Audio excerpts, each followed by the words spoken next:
सभी विद्यार्थियों को स्वागत है। विद्यार्थियों, आज हम अजमेर विश्वविद्यालय परीक्षा प्रश्न पत्र 2019 BA part first examination 2019 Sanskrit प्रथम वर्ष प्रथम प्रश्न पत्र नाटक, प्राचीन काव्य, कथा साहित्यम एवं अलंकार पर चर्चा करेंगे। मुख्य तौर पर आज अपन इस वीडियो के अंदर 2019 का बीए पार्ट फर्स्ट का संस्कृत का पहला पेपर का सॉल्यूशन देखेंगे। ठीक है, पहले पेपर का नाम क्या है? नाटक, प्राचीन काव्य, कथा साहित्यम एवं अलंकार। नाटक आ रहा है अपना स्वप्न वासवदत्तम। ठीक है, प्राचीन काव्य में रामायण, वाल्मीकि द्वारा रचित रामायण, बालकांड का प्रथम सर्ग। कथा साहित्य में हितोपदेश, मित्रलाभ, और अलंकार में 21 अलंकार हैं अपने, 18-21 अलंकार हैं वो आ रहे हैं। ठीक है, तो आज अपन 2019 का पूरा जो पेपर है उसका सॉल्यूशन देखेंगे A to Z, प्रश्न 1 से लगाकर प्रश्न 7 तक जितने प्रश्न हैं नाटक, प्राचीन काव्य, कथा साहित्य, अलंकार, सबके हल देखने वाले हैं। तो आज की वीडियो आपको पसंद आती है तो वीडियो को लाइक करें और चैनल को ज़रूर से सब्सक्राइब करें और कमेंट करके बताएं कि आपको कैसा लगा है। और अगर आप हमसे टेलीग्राम ग्रुप या व्हाट्सएप ग्रुप में जुड़ना चाहते हैं तो डिस्क्रिप्शन में उसका लिंक दे रखा है, वहाँ पर आप जाकर जुड़ सकते हैं। और अगर आपको आज के नोट्स की PDF चाहिए तो वो भी आप हमारे से संपर्क कर सकते हैं। इसकी अगर आपको प्रिंट निकलवाना है, प्रिंट फॉर्मेट में अगर PDF चाहिए तो वो भी आप हमारे से व्हाट्सअप या नंबर मैं आपको बता देता हूँ, इस नंबर पे आप हमसे कांटेक्ट कर सकते हैं। ठीक है, नंबर है 7412003920। इस नंबर पर आप मुझसे डायरेक्ट बात कर सकते हैं। मैं आपको बता दूंगा कि PDF का क्या है और कैसे मिलेगी। तो जब अपन ये सारी बातें कर लेते हैं तो अब आगे बढ़ते हैं। सबसे पहला जो प्रश्न है उस पर चर्चा करते हैं। अधोलिखितेषु श्लोकेषु कयोः द्वयोः श्लोकयोः सप्रसंग व्याख्या कार्या, यानी आपको बहुत सारे 4 श्लोक दे रखे होंगे, 4 में से किन्हीं 2 श्लोकों की सप्रसंग व्याख्या करनी है। मतलब सप्रसंग व्याख्या का मतलब प्रसंग लिखना है और व्याख्या भी लिखनी है। ठीक है, ये व्याख्या करनी है। तो 4 श्लोक होते हैं, तो चारों श्लोकों की अपन व्याख्या देखेंगे।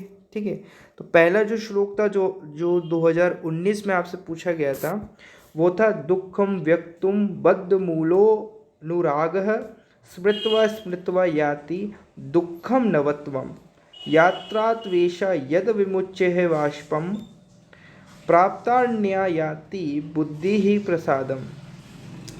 जैसा कि आपको पता है ये जो श्लोक है वो स्वप्न वासवदत्तम से लिया गया है, स्वप्न वासवदत्तम नाटक से लिया गया है। तो सबसे पहले अपन प्रसंग लिखेंगे। तो प्रस्तुत पद्य महाकवि भास विरचित स्वप्न वासवदत्तम नाटक के चतुर्थ अंक से उद्धृत है। किस अंक से? चतुर्थ अंक से उद्धृत है।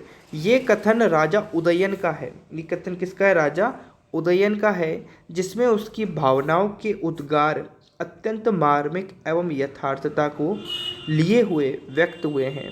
राजा उदयन व विदूषक प्रमदवन में बैठे हैं। कहाँ बैठे हैं? प्रमदवन में, एक वन है।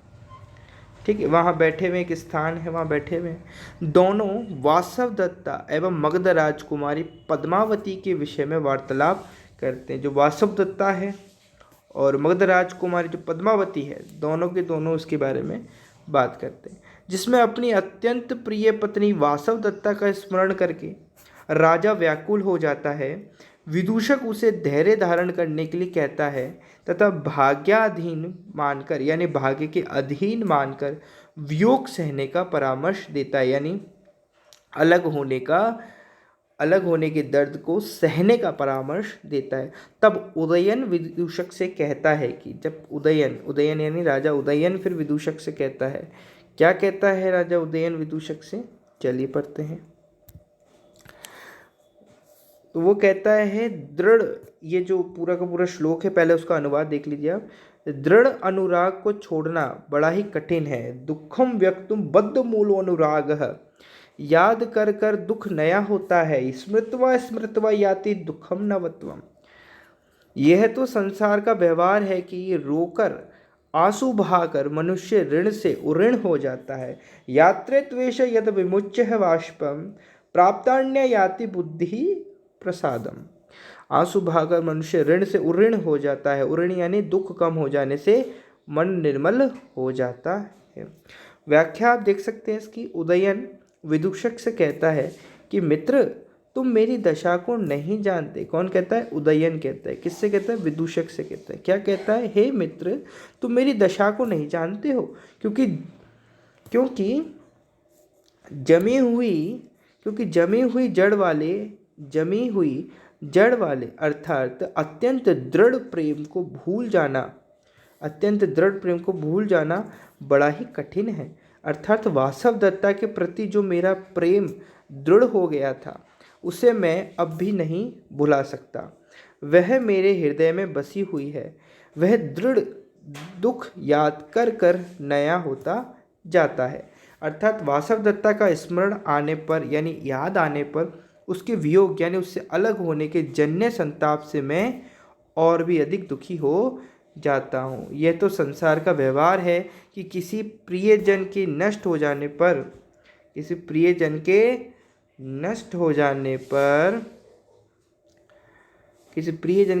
जाने पर आंसू बहाकर उनका मन उऋण जैसा होकर शांति को प्राप्त कर लेता है, अथवा ऋण मुक्त हुई बुद्धि शांति को प्राप्त कर लेती है।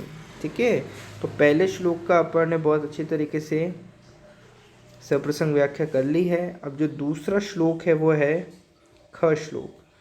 तो वो दे रखा है धीरस्याश्रम संशितस्य वसत स्तुष्टस्य वनैः फलैः मनाहरस्य जनस्य वल्कलवतस्त्रास्त समुत्पाद्यते उत्सिक्तो विन्यात् पेतपुरुषो भाग्यश्ले विस्मृतः को अयं भी निभृतं तपोवनमिदं ग्रामी करोत्याज्ञः। तो ये क्या है, इसकी प्रसंग देखते हैं।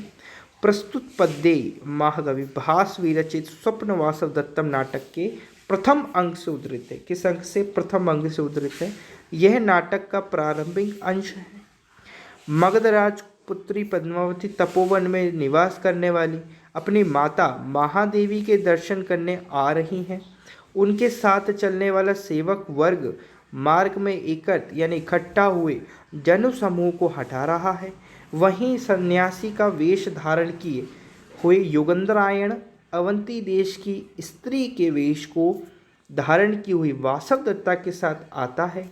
वह उस तपोवन में इस प्रकार का कोलाहल एवं जन समर्द को देखकर कहता है कि कौन? योगेंद्रायण कहता है। ये योगेंद्रायण के वचन है। किसके हैं? योगेंद्रायण के। योगेंद्रायण कहता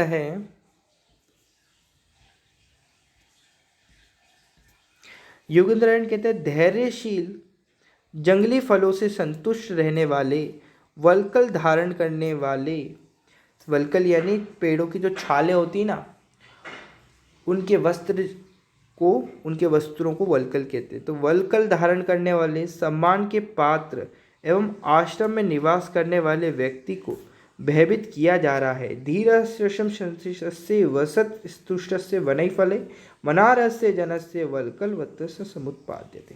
ठीक है। अरे मदमत्त विनम्रता से रहित अस्थिर भाग्य पर गर्व करने वाला ये कौन है?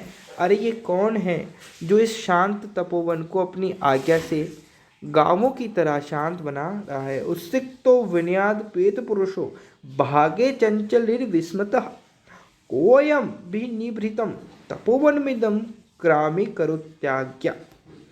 ठीक है, ऐसा कौन है जो ऐसा कर रहा है? व्याख्या में आप यहाँ पर देख सकते हैं इसकी व्याख्या कि योगेंद्रायण कहता है कि यहाँ इस शांत तपोवन में भी लोगों को क्यों हटाया जा रहा है? यहाँ के लोग तो स्थिर चित्त वाले हैं। वन के फलों को खाकर ही संतुष्ट रहने वाले हैं। वृक्षों की छाल यानी वल्कल के वस्त्र पहनने वाले तथा पूजा के योग्य आश्रम में रहने वाले हैं। अर्थात ये तो सरल चित्त वाले हैं एवं किसी का कोई भी अहित नहीं करते हैं। फिर इस प्रकार के लोगों को भी यहाँ भयभीत किया जा रहा है। अरे उद्दंड स्वभाव वाला, नम्रता से रहित एवं नश्वर धन पर घमंड करने वाला, ये कौन व्यक्ति है जो इस शांत तपोवन को भी अपनी आज्ञा से उपद्रव, कोलाहल आदि द्वारा गांव या नगर के समान अशांत बना रहा है? ऐसा कौन है? कौन बोलता है ये? योगेंद्रायण बोलता है। किससे बोलता है? अवंती देश की स्त्री के वेश को धारण करे वासवदत्ता को बोलता है। ठीक है, इन दोनों की बातें चल रही है। ठीक है, यहाँ पर दूसरा जो है वो कंप्लीट हुआ है। अब अपन जो तीसरा श्लोक है, पहले क्वेश्चन का जो तीसरा श्लोक है उस पर बात करते हैं। अनाहार तुल्यः सदतरुदीत क्षाम वदनः शरीरे संस्कारम निपत्य सम दुःखम परिवहन दिवा व रात्रौ व परिचरित यत्नैर्पति नृपः प्राणान् सद्यस्त्यजति यदि तस्यापि परमः। प्रसंग देखिए। प्रस्तुत पद्य महाकवि भास विरचित स्वप्नवासव दत्तम नाटक के प्रथम अंक से उद्धृत है। प्रथम अंक। तपोवन में आया हुआ एक ब्रह्मचारी योगेंद्रायण द्वारा राजा उदयन के विषय में पूछे जाने पर वहाँ की समस्त घटना का वर्णन करता है। क्या हुआ कि तपोवन में आया हुआ एक ब्रह्मचारी, तपोवन में एक ब्रह्मचारी आया हुआ है, वो योगेंद्रायण द्वारा राजा उदयन के विषय में पूछे जाने पर वहाँ की समस्त घटना का वर्णन करता है। इसी प्रसंग में उसने प्रस्तुत पद्य में रुम्णवान नामक मंत्री द्वारा शोकमग्न राजा उदयन की निरंतर सेवा किए जाने का वर्णन किया है। देखिए, उदयन जो था, उदयन का एक मंत्री था जो कि उसका बहुत विश्वास पात्र मंत्री था। उसका नाम था योगेंद्रायण। अब योगेंद्रायण के साथ क्या होता है वो तो आपको पता है, लावणक ग्राम में है ना। लावणक ग्राम में योगेंद्रायण के साथ क्या होता है कि वो जलकर मर जाता है, वो और उसकी पत्नी। तो सारा का सारा जो भार है वो राजा उदयन के दूसरा जो मंत्री होता है रुम्णवान उस पर आ जाता है। तो यहाँ पर रुम्णवान के बारे में अपने राजा के प्रति कर्तव्य निष्ठता को बताया गया है। तो वो भी आप देखिए। और ये सब कौन बोल रहा है? तपोवन में आया हुआ ब्रह्मचारी। ठीक है, तपोवन में आया हुआ एक ब्रह्मचारी बोल रहा है जो कि लावणक ग्राम में रहता था। तो इसका हिंदी अनुवाद करते हैं पहले अपन। ठीक है, भोजन न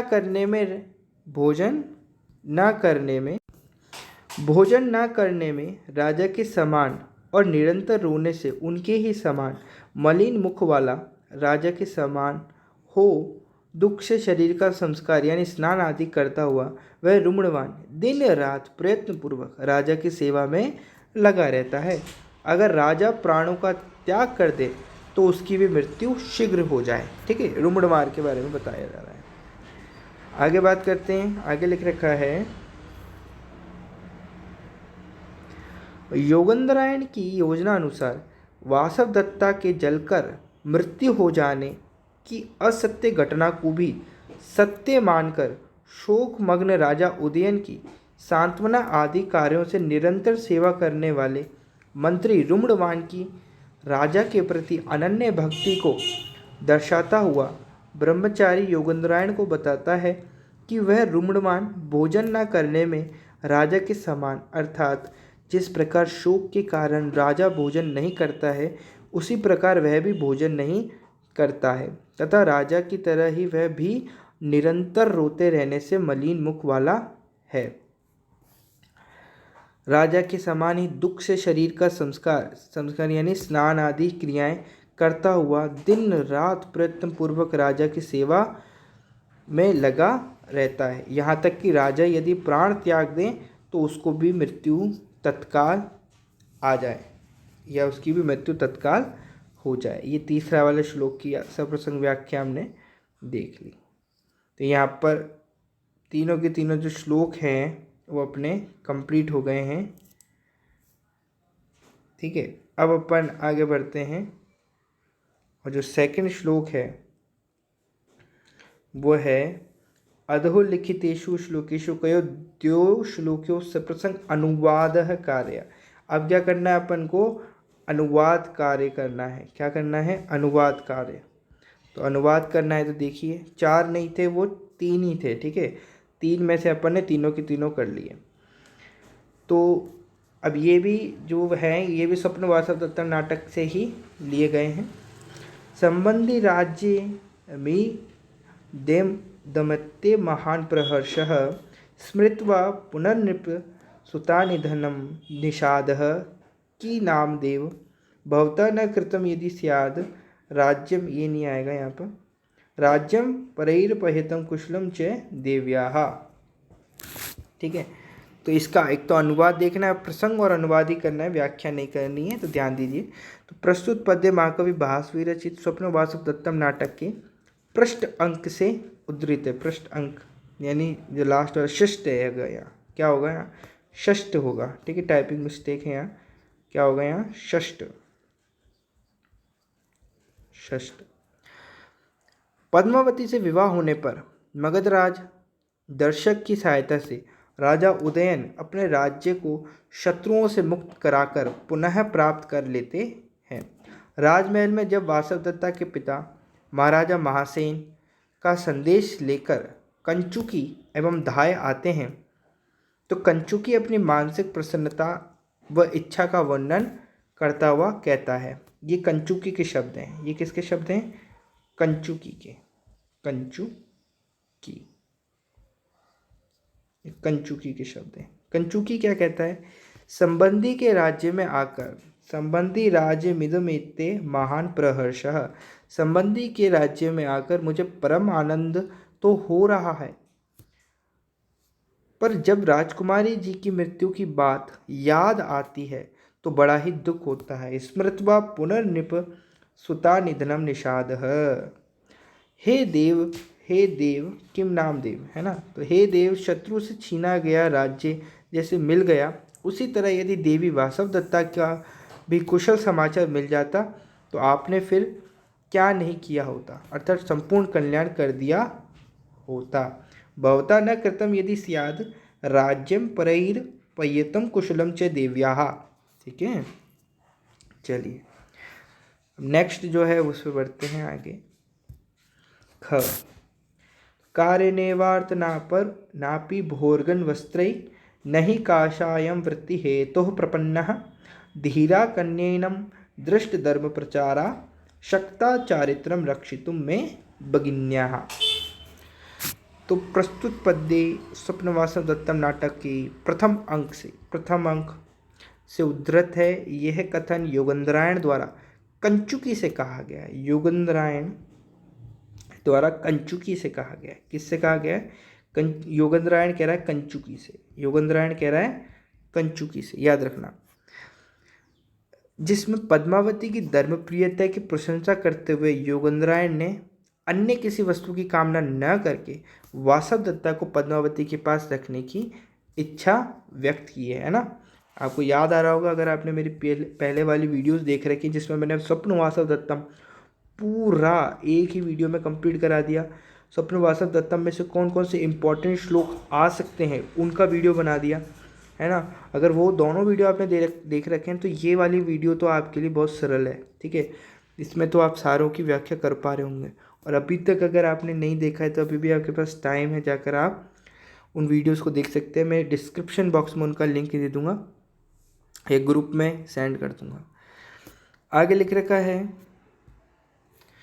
तपोवन में आई हुई पद्मावती ने धर्माचरण की इच्छा से ये घोषणा कराई कि जिसको जिस वस्तु की भी आवश्यकता है वे अपनी अभीष्ट मनोकामना कहे। अभीष्ट मतलब होता है जो चाहे वो। ठीक है, तब योगेंद्रायण कंचुकी से कहता है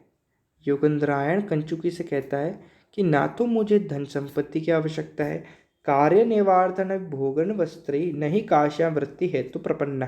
ठीक है, कहता है कि ना तो मुझे धन संपत्ति की आवश्यकता है, ना कोई सांसारिक सुख प्राप्त करना चाहता हूँ, भोग एवं न ही वस्त्रों आदि से मुझे कोई प्रयोजन है। वस्त्रै नहीं काषायम वृत्ति हेतु प्रपन्नः। मैंने ये तपस्वी के वेश का गेरुआ वस्त्र भी किसी आजीविका के लिए धारण नहीं किया। ये जो मैंने गेरुआ वस्त्र पहना है ना, कि मुझे ना यहाँ पर पैसे मिल जाए या मैं धन कमा लूँ, इस प्रकार के प्रयोजनों के कारण मैंने ये भगवा वस्त्र नहीं पहना है। ठीक है। मगधराज की कन्या पद्मावती विदुषी एवं धर्मप्रिया है, अतः मैं अपनी इस बहन यानी वासवदत्ता को पूजनीय राजकुमारी पद्मावती की देखरेख में कुछ समय के लिए रखना चाहता हूँ, क्योंकि यह पद्मावती धर्मप्रिया होने के कारण मेरी बहन के चरित्र की रक्षा कर सकती है। योगेंद्र पूरे तौर पर कह क्या रहा है श्लोक के अंदर, कंचुकी से कह रहा है कि तुम्हारी जो राजकुमारी पद्मावती है मुझे बहुत बुद्धिमान लगी हैं, और मेरे को लगता है कि मेरी बहन की रक्षा जो रानी पद्मावती हैं उनसे अधिक कोई नहीं कर सकता है। तो मेरी तो सिर्फ यही कामना है कि मेरी बहन जो वासवदत्ता यानी जो इनका अवंती वेश में है ये, उनको आप क्या कर लें, अपने पास रख लें। बस इसमें यही कहा गया है। अब अपन आगे बढ़ते हैं और जो तीसरा श्लोक है उस पर चर्चा करते हैं। तीसरा श्लोक आया था, उपेत्ये नागेंद्र तुरंग तीर्णे तमारूणी दारुण कर्म दक्षम विकर्ण बाणु गृत तरंग भंगे महावर्ण बाभे युधि नाश्यामी। मतलब पहले इसका प्रसंग देखें कि प्रस्तुत पद्य स्वप्नवासव दत्ता नाटक के पंचम अंक से उद्धृत है। ये कथन राजा उदयन का है। किसका है? उदयन का। राजा उदयन का है, ध्यान रखें, जिसमें उन्होंने अपने शत्रु आरुणि को युद्ध में परास्त करने का दृढ़ संकल्प व्यक्त किया है कि मैं अपना जो शत्रु आरुणि है, राजा उदयन का जो शत्रु है उसका नाम क्या है? आरुणि, उसको हराने का दृढ़ संकल्प लिया है। क्या लिया है? दृढ़ संकल्प। अब इसकी व्याख्या कर लेते हैं, अनुवाद कर लेते हैं।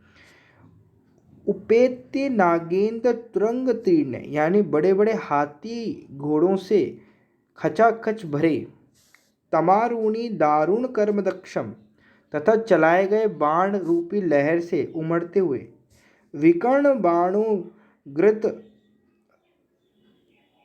रंग भंगे महावर्ण वाभे युधि नाश्यामी, रूपी लहर से उमड़ते हुए समुद्र तुल्य युद्ध में पहुंचकर उस क्रूर कर्मा आरुणि को पाकर मैं अवश्य ही मार डालूंगा। नाश्यामी यानी मार डालूंगा, मारना, नष्ट कर देना। क्या कर देना? नष्ट कर देना। तो ये दूसरा प्रश्न अपना कंप्लीट हुआ है। अब अपन तीसरा प्रश्न जो है उसको करते हैं, देखते हैं। तीसरा जो प्रश्न है वो है, अधोलिखितेषु प्रश्नेषु केषांचित् पंचानां संस्कृत भाषायाम् उत्तराणि देयानि। 10 प्रश्न हैं। 10 प्रश्नों में से 9 प्रश्न है, सॉरी कितने प्रश्न? 9 प्रश्न है। 9 प्रश्नों में से आपको केवल कितने प्रश्न करने? 5 प्रश्न करने। कितने? 5 प्रश्न। एक एक प्रश्न को देखते हैं। पहला प्रश्न है, वासवदत्तायाः जनकः कः आसीत्? वासवदत्ता का जनक यानी पिता कः, कौन, आसीत् यानी है। वासवदत्ता का पिता कौन है? तो महासेन, अभी अभी हमने देखा था। रुमणवान कः अस्ति? रुमणवान अभी अभी देखा था। रुमणवान अमात्यः अस्ति या मंत्री ही अस्ति, है ना, अमात्यः लिख सकते हैं आप। तपोवनस्य वातावरण कीदृशं भवति? तपोवन का वातावरण कैसा है? तो तपोवनस्य वातावरण शांतम भवति, शांति प्रिय है। योगेन्द्रायण कः आसीत्? तो योगेन्द्रायण मंत्री ही आसीत्। अस्मिन् नाटके कियत् अंकाः सन्ति? अस्मिन् नाटके षष्ठांका सन्ति ही, यानी 6 अंकः सन्ति। 6 यानी 6 अंक हैं इसके अंदर। सर्व दुखम किमस्ति? सभी दुख को क्या कारण है? सर्वी दुख क्या है? दो, न्यासस्य रक्षणम। न्यासस्य यानी धरोहर जो होती है ना, धरोहर, न्यासस्य, न्यास का मतलब होती है धरोहर। धरोहर क्या होती है? धरोहर मतलब क्या होता है? मतलब किसी को रखना, किसी को रखना। जैसे योगेंद्रायण किसको रख रहा था? पद्मावती के पास अपनी बहन छद्मवेश में, ठीक है, अपनी बहन वासवदत्ता को पद्मावती के पास रख रहा था कि इसकी रक्षा कर लो, इसके पति को मैं ढूंढने जा रहा हूँ क्योंकि वो बहुत समय से घर नहीं आया है।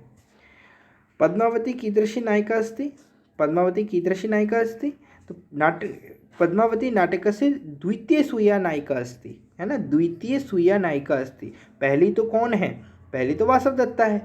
तो इसमें पूछा पद्मावती कीदृशी नायिका अस्ति, पद्मावती कैसी नायिका है? तो पद्मावती नाटकस्य द्वितीय सूया नायिका अस्ति, ठीक है। याद रखना, इंपॉर्टेंट क्वेश्चन है, हवा में इनको नहीं लेना है, नहीं तो ये आपको हवा में ले लेंगे, ठीक है। ये इंपॉर्टेंट क्वेश्चन है, वेरी इंपॉर्टेंट, इनको सबको आपको देखना है। अस्य नाटकस्य प्रमुखः पात्रः कः अस्ति? तो अस्य नाटकस्य प्रमुखः पात्रः मन्त्री योगेंद्रायण अस्ति, ठीक है। स्वप्नवासं दत्तस्य नाटकस्य लेखकः को अस्ति? स्वप्नवासं दत्तस्य नाटकस्य लेखकः महाकवि भासः अस्ति, ठीक है। तो 10 प्रश्नों 9 प्रश्नों का अपन ने बड़े ही अच्छी तरीके से देख लिया है। अब अपन स्वप्नवासव दत्ता अपना कंप्लीट हो चुका है। यहाँ पर अपना जो नाटक है, नाटक जो था, नाटक का भाग कंप्लीट हो चुका है। इसके बाद आता प्राचीन काव्य। प्राचीन काव्य से संबंधित 2019 में जो प्रश्न आए थे उन पर एक बार अपन चर्चा कर लेते हैं। तो ये देखिए आप, प्रश्न नंबर 4 है, अधोलिखितेषु श्लोकेषु कयोः द्वयोः श्लोकयोः सप्रसंग व्याख्या कार्याः। 2 श्लोकों की सप्रसंग व्याख्या आपको करनी है। तो पहला जो श्लोक है सप्रसंग व्याख्या करनी है, ठीक है ना। तो व्याख्या भी आपको इसमें करनी है। हमने अनुवाद लिखा है, व्याख्या आप कर सकते हैं अपने आप, कोई दिक्कत नहीं है। अगर अनुवाद आपको पता चल गया तो आप व्याख्या कर सकते हैं, ठीक है। इक्ष्वाकु वंश प्रभव हो रामो नाम जनहि श्रुतः नियतात्मा महावीर्यो धूतिमान धृतिमान वशी। तो प्रसंग लिखेंगे अपन सबसे पहले। प्रस्तुत पद्य महर्षि वाल्मीकि विरचित रामायण के बालकांड के प्रथम सर्ग से उद्धृत है। महर्षि वाल्मीकि को श्री रामचरित्र सुनाने के प्रसंग में महामुनि नारद जी इस पद्य में श्री राम के वंश और गुणों का वर्णन करते हुए कहते हैं कि इक्ष्वाकु वंश प्रभवो, इक्ष्वाकु के वंश में उत्पन्न हुए, रामो नाम जनैः श्रुतः, एक ऐसे पुरुष हैं जो लोगों में राम नाम से विख्यात हैं। नियतात्मा महावीर्यो, वह ही मन को वश में रखने वाले हैं। द्युतिमान धृतिमान वशी, महाबलवान कांतिमान धैर्यवान और जितेंद्रिय हैं। दूसरा श्लोक आया था, चित्रकूटम गते रामे पुत्र शोका तुरस्तता राजा दशरथः स्वर्ग जगाम विलपन सूतम। हाँ, तो चित्रकूटम गते रामे, तो प्रस्तुत पद्य महर्षि वाल्मीकि विरचित रामायण के बालकांड के प्रथम सर्ग से उद्धृत है। इस पद्य में नारद जी पुत्र शोक से पीड़ित राजा दशरथ की मृत्यु हो जाने की घटना का उल्लेख करते हैं। स्वर्ग उल्लेख करते हुए महर्षि वाल्मीकि जी से कहते हैं कि नारद जी महर्षि वाल्मीकि से कहते हैं, क्या कहते हैं? चित्रकूटम गते रामे, यानी राम के चित्रकूट चले जाने पर, पुत्र शोका दुरस्तदा, पुत्र शोक से पीड़ित राजा दशरथ स्वर्ग जगाम, यानी राजा दशरथ उस समय पुत्र के लिए उसका नाम लेकर जगाम विलपन सूतम, यानी उसका नाम लेकर विलाप करते हुए स्वर्गगामी हुए, यानी विलाप होकर स्वर्ग में चले गए।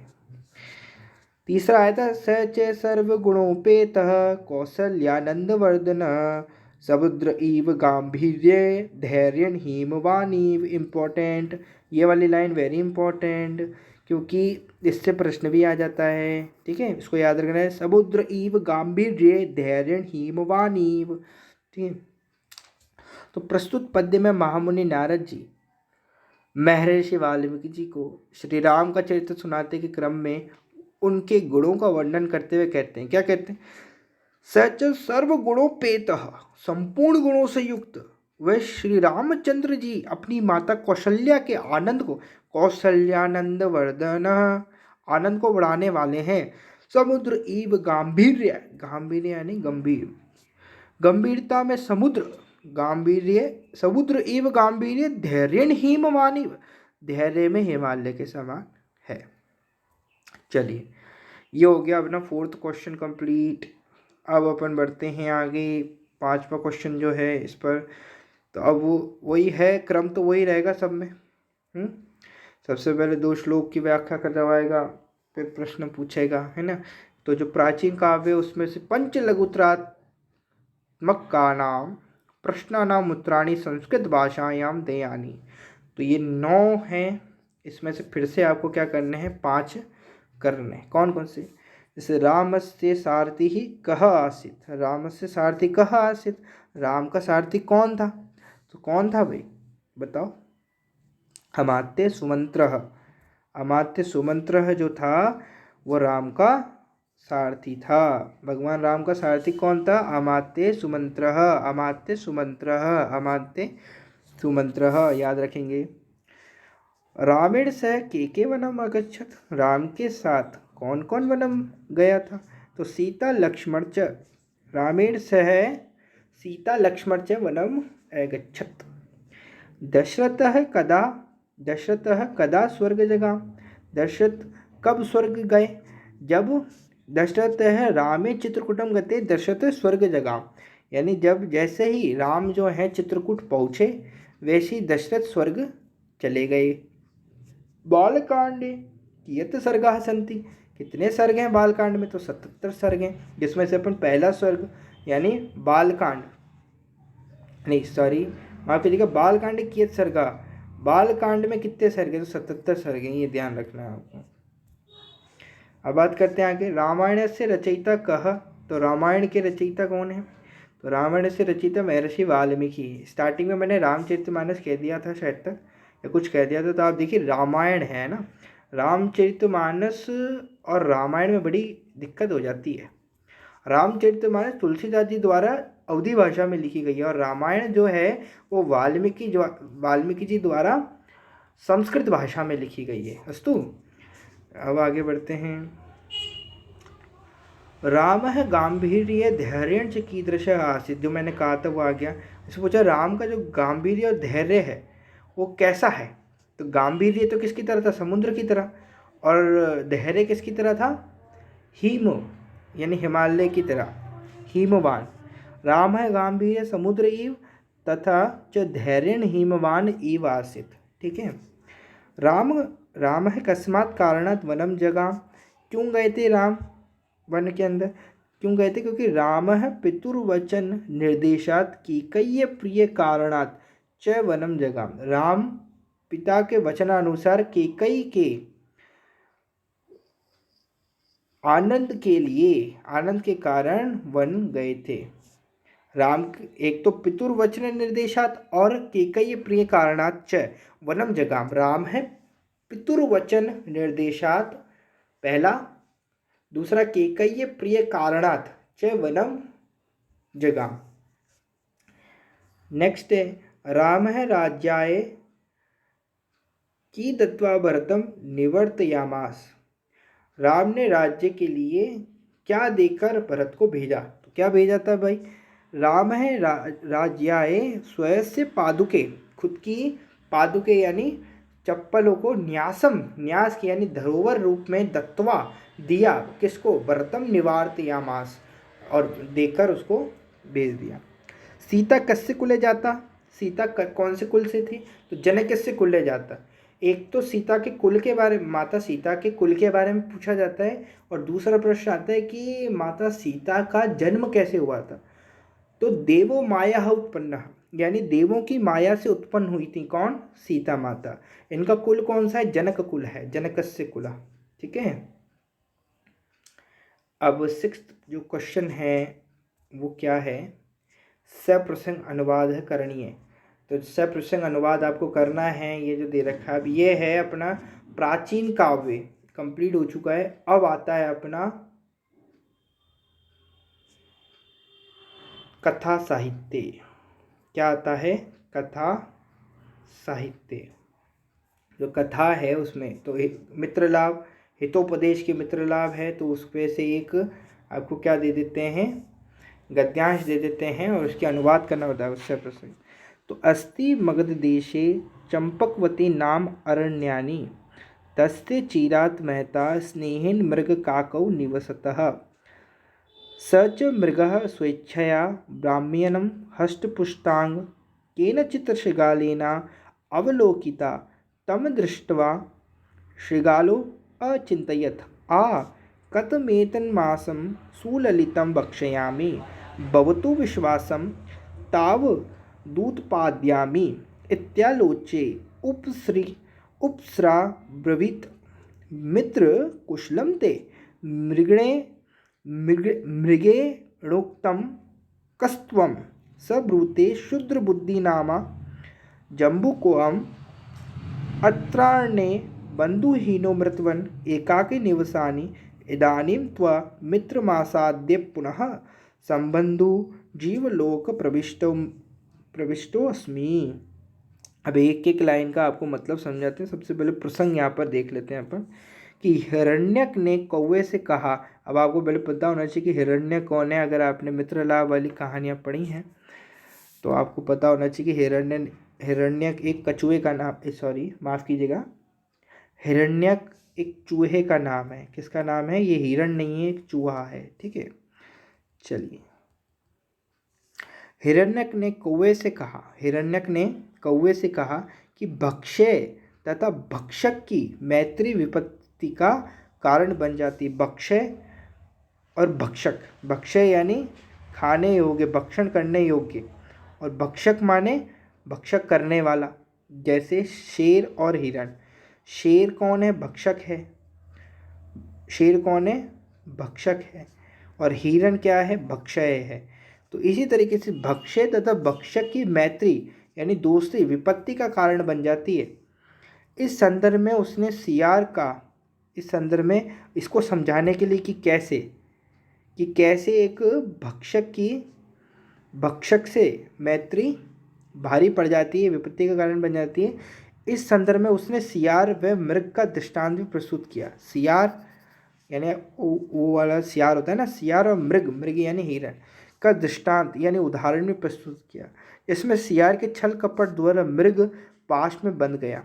कौवे के पूछने पर उस हिरण्यक ने इस प्रकार कथा सुनाना प्रारंभ करा। तो ये वही कथा है जो कौवे ने, जो हिरण्यक ने यानी चूहे ने किसको सुनाई? कौवे को सुनाई। अब वो क्या है, अब इसको एक बार देख लेते हैं अपन।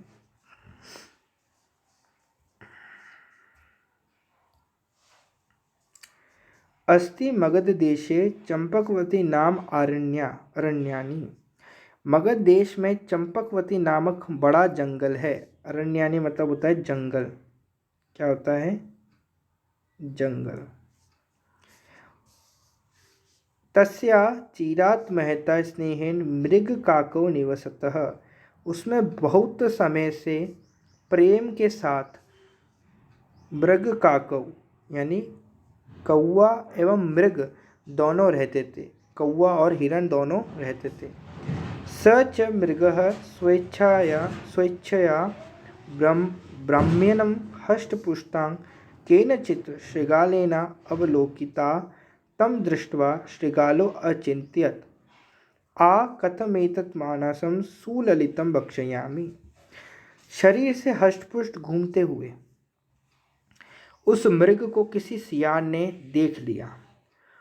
उसे देखकर, है ना, सच मृगः, उसे देखकर सियार ने सोचा, आहा, ये सुंदर मांस कैसे खाने को मिले, है ना। आ कथम एतत् मांसम सुललितम भक्ष्यामि, कैसे खाने को मिले।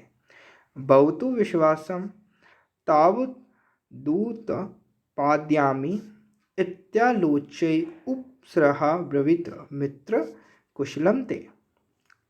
अच्छा, सर्वप्रथम इसमें विश्वास उत्पन्न करता हूँ, ऐसा विचार कर, किसने विचार किया? सियार ने। कर उसके समीप जाकर कहा, मित्र कुशल से तो हो? तो ऐसा कहने के बाद हिरण कहता है, अत्राण्ये बंधुहीनो, है ना, कुशल तो यहाँ से होगा, मृगेण उक्तम, यानी मृग उक्तम कस्त्वत्वम, यानी वो बोलता है, हिरण ने कहा तुम कौन हो भाई, पहली बार मिले, तुम कौन हो और मेरा हालचाल क्यों पूछ रहे हो भैया?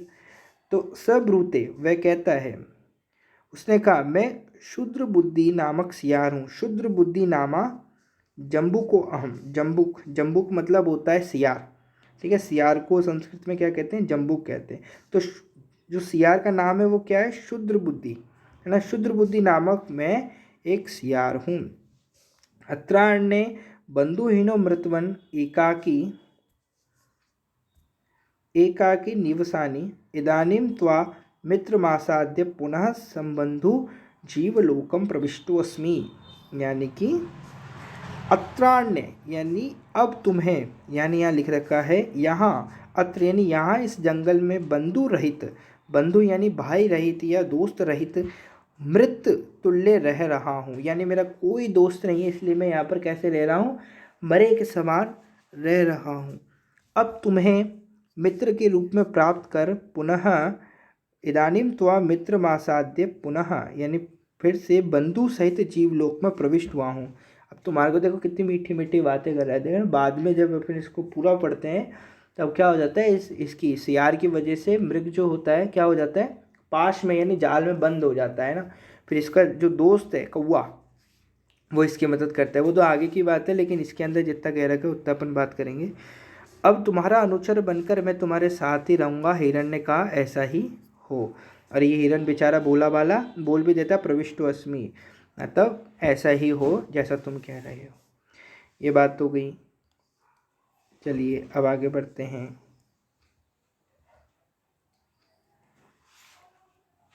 इसी के अंदर अथवा में भी एक और कहानी दे रखी थी, वो भी उसको भी चर्चा करते हैं, क्योंकि दो दो दे रखे होते हैं। तो आगे वाली जो अथवा वाली है उस पर चर्चा करते हैं। पहले एक बार मैं पढ़ देता हूँ। अत लघु पत्नक नामा काकः सर्ववृत्तांतदर्शी साचर्यम ईदमः। अहो हिरण्यक, श्लाघ्यो असि, अतो अहमपि त्वया सह मैत्रीं कर्तुम् इच्छामि। अतः स्वतं मां मैत्रेण अनुग्रहीतुं हरसि। एतत् श्रुत्वा हिरण्यकोऽपि विव्रा अभ्यन्तरदाहकस्वतं सब्रूते लघुपत्नक नाम व्यासयो अहं। हिरण्यको विहस्य अह कात्वतः स मैत्रे, यतः यद येन युज्यते लोके बुधस्तत तेन भोज्यत, अहमन्नं भवान् भोक्ता कथम। तो प्रस्तुत गद्यांश हितोपदेश मित्रलाभ से उद्धृत है। कपोतराज चित्रग्रीव या मूषकराज हिरण्यक में जो बातचीत हो रही थी, कपोतराज चित्रग्रीव, कपोत यानी कबूतरों के राजा चित्रग्रीव और मूषकराज हिरण्यक, कबूतरों के राजा चित्रग्रीव और मूषकों के राजा हिरण्यक में जो बातचीत रही थी वह सब लघुपत्नक नामक कौवा देख रहा था। ऊपर से सब कौन देख रहा था? लघुपत्नक नामक कौवा। कौवे का नाम क्या है? लघुपत्नक। देखिए यहाँ पर मैं आपको स्पष्ट कर देता हूँ एक बार। यहाँ पर जो कबूतर है, कबूतर का नाम क्या है? चित्रग्रीव, जो कि राजा है कबूतरों का। इसी तरह के जो मूषक है, मूषकों का जो राजा है उसका नाम क्या है? हिरण्यक है। क्या नाम है? हिरण्यक। अब ये दोनों बातें कर रहे हैं, है ना। इन दोनों की बात, ये जो दो बातें कर रहे हैं, इनकी बातें एक सुन रहा है। कौन सुन रहा है? कौवा सुन रहा है। उस कौवे का नाम क्या है? कौवे का नाम है लघुपत्नक। क्या नाम है? लघुपत्नक। ये लघुपत्नक जो है चित्रग्रीव और हिरण्यक दोनों की बातें सुन रहा है। कौन? लघुपत्नक। तो उस कौवे ने कहा, हे हिरण्यक, तुम प्रशंसा के पात्र हो। तुम क्या हो? प्रशंसा के पात्र हो।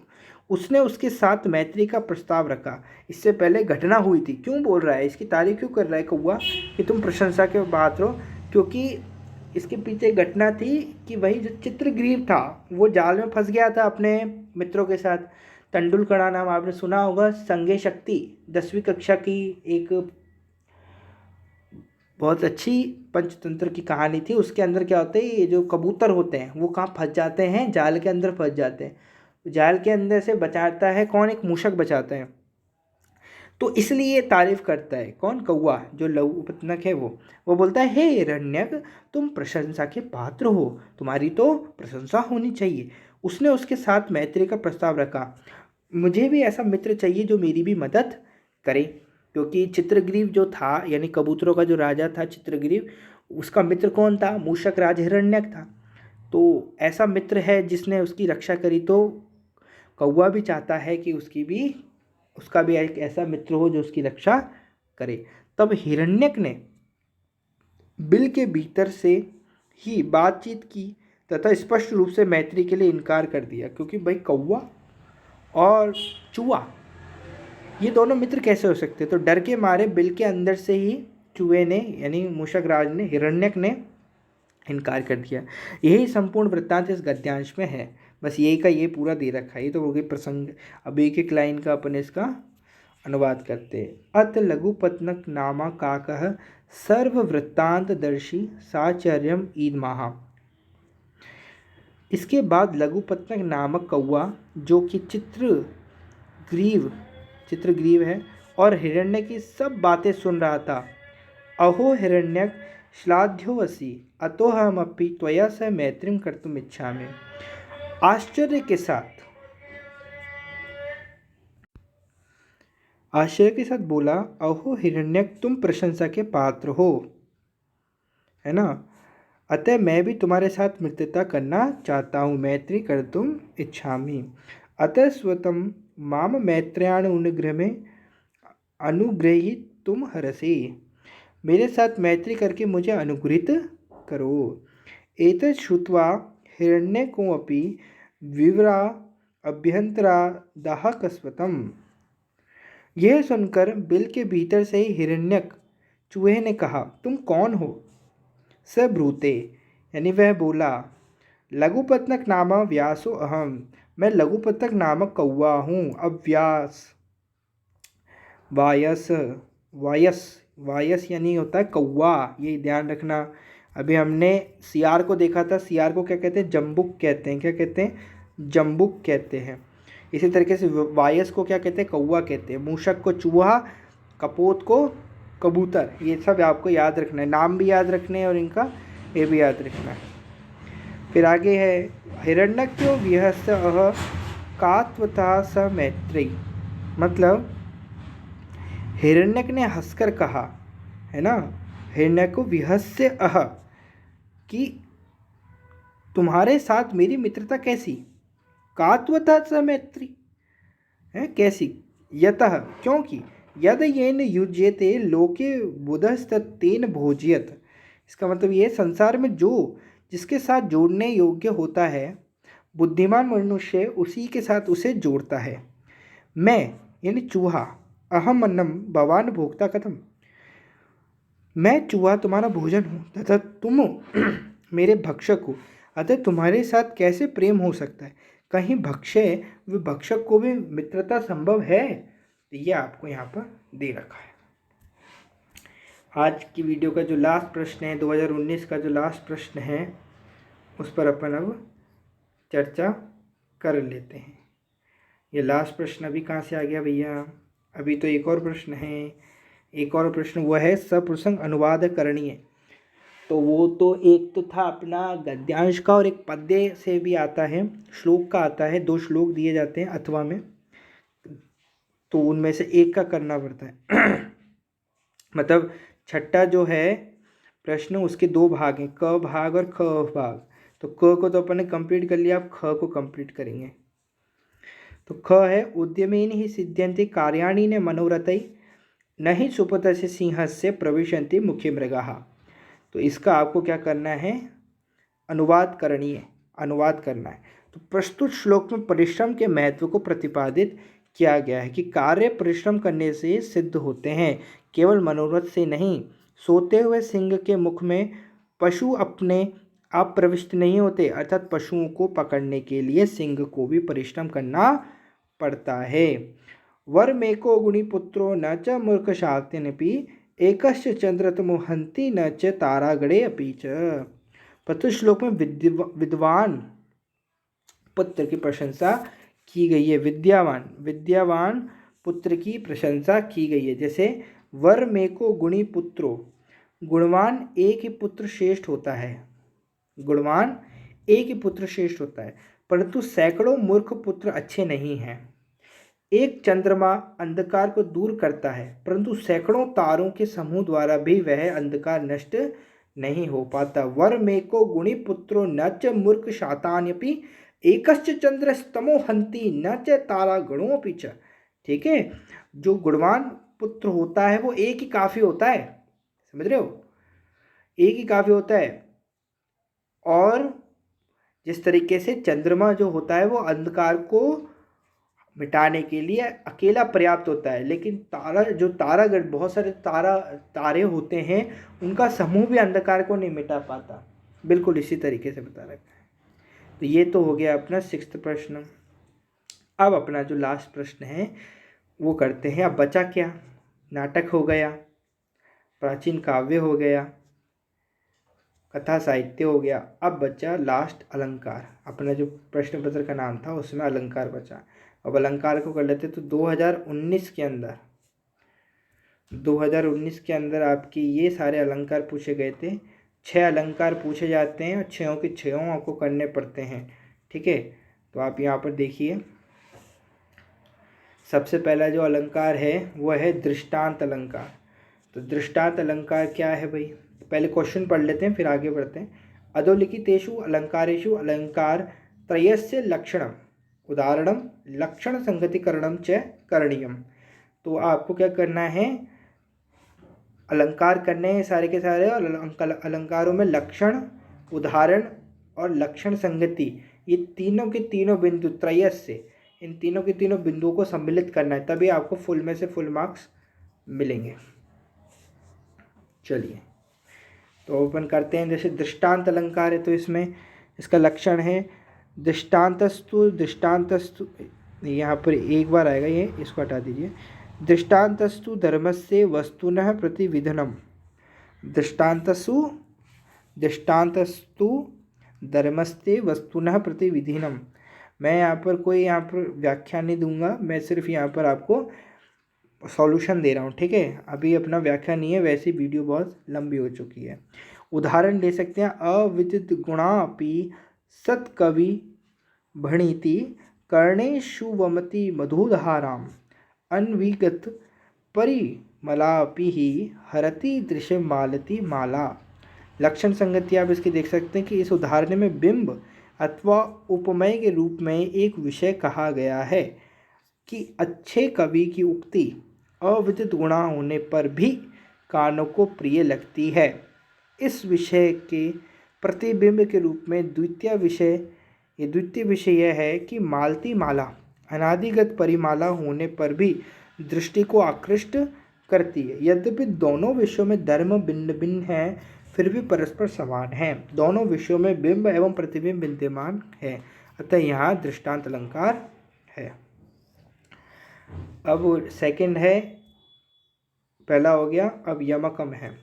तो यमकम का लक्षण है सत्यर्थे पृथगर्थायाः स्वर व्यंजन सहते क्रमेण तेनेवावृत्ति यमकम विनिगद्यते। उदाहरण ले लीजिए। नव पलाश पलाश वनम पुरः स्फुट पराग पराग पंकजम मृदुल लतांत लतांत मल लोक्यत सुरभि सुरभि सुमनो भरई। प्रस्तुत उदाहरण में प्रथम पाद में दोनों, प्रथम पाद यानी ये वाले में पलाश शब्द सार्थक है। प्रथम पलाश का अर्थ पत्र और द्वितीय पलाश का अर्थ ढाक है। द्वितीय चरण में प्रथम पराग शब्द सार्थक है जिसका अर्थ पुष्पों का रज है, और द्वितीय पराग परागत का अंग होने के कारण निरर्थक है। तृतीय पाद में द्वितीय लतांत शब्द सार्थक है, प्रथम लतांत निरर्थक है। चतुर्थ पाद में दोनों सुर भी सार्थक है, ये वाला सुर भी सार्थक है। प्रथम का अर्थ वसंत और द्वितीय का अर्थ सुगंधित है।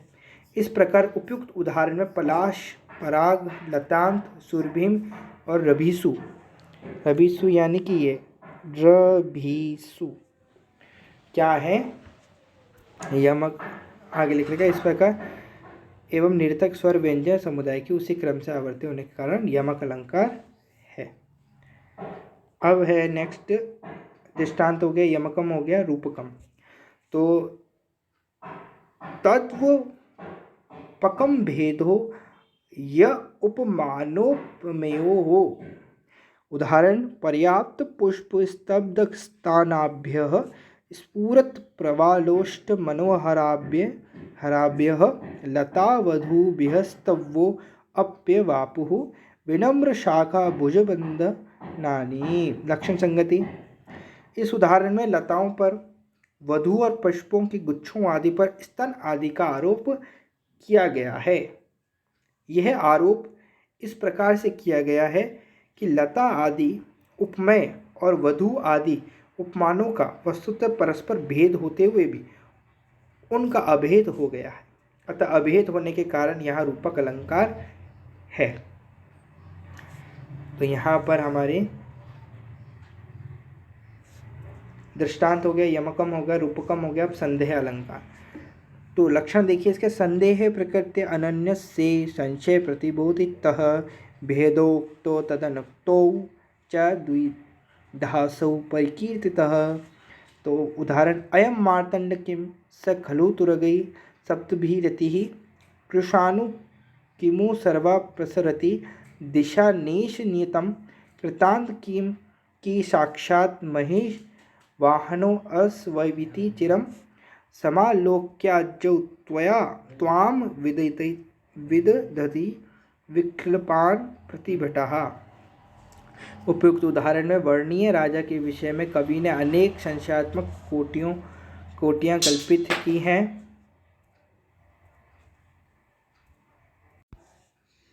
अतः यहाँ संदेह अलंकार है। राजा एवं सूर्य आदि का यहाँ भेद भी प्रदर्शित हो रहा है। तो यहाँ पर संदेह अलंकार भी कंप्लीट हुआ हमारा। अपन आगे बढ़ते हैं। आगे दृष्टांत यमकम रूपकम संदेह अविभावना। तो लक्षण है विभावना विना हेतुर कार्योत्पत्तिर उच्यते। उदाहरण अपमेघोदयम वर्षम दृष्ट कुसुमम फलम अतर्कितोपपन्नम वो दर्शन प्रतिभाति में। उपयुक्त उदाहरण में मेघ के उदय और फूल रूप कारणों के का अभाव में भी क्रमशः वर्षा और फल रूप कार्यों का होना कहा गया है। अतः यहाँ विभावना अलंकार है। अब है अर्थांतर न्यास, लास्ट है अपना अर्थांतर न्यास। दृष्टांत यमकम रूपकम संदेह विभावना। अब अर्थांतर न्यास। तो लक्षण है इसका, सामान्य व विशेषो वाम तदन्येन समर्थते यत्र सो अर्थांतर न्यास साधमेण तरेण वा। उदाहरण बृहत्सहाय कार्यान्तं क्षोदियानपि गच्छति शम्भुयाम्भो धीमध्येति महानद्या नगापगा। उपयुक्त उदाहरण के उत्तरार्ध में वर्णित विषय के द्वारा पूर्वार्ध में एक सामान्य तथ्य या सिद्धांत का समर्थन किया गया है। ये समर्थन सीधे ही रूप में किया गया है। अतः यह अर्थांतर न्यास अलंकार का उदाहरण है। विपरीत रूप में समर्थन का उदाहरण है। यहाँ पर श्लोक से दे रखा है, यहाँ पर विपरीत अर्थ में भी दे रखा है, क्योंकि दो अर्थ होते हैं ना अर्थांतर न्यास के, उस तरीके से। तो उपयुक्त उदाहरण में उत्तरार्ध के वर्णित सामान्य सिद्धांत से पूर्वार्ध में वर्णित एक जिज्ञासा समर्थन वैधम्य से अर्थात विपरीत रूप में किया गया है। अतः यहाँ अर्थांतर अलंकार है। तो ये ज़्यादा अपना वो नहीं है। तो ये अपने सातों के साथ छयों के छह अलंकार कंप्लीट और पूरा 2019 का पेपर हमने कंप्लीट कर लिया है। वीडियो अच्छी लगी तो वीडियो को लाइक करें और चैनल को सब्सक्राइब करें। धन्यवाद। God bless you.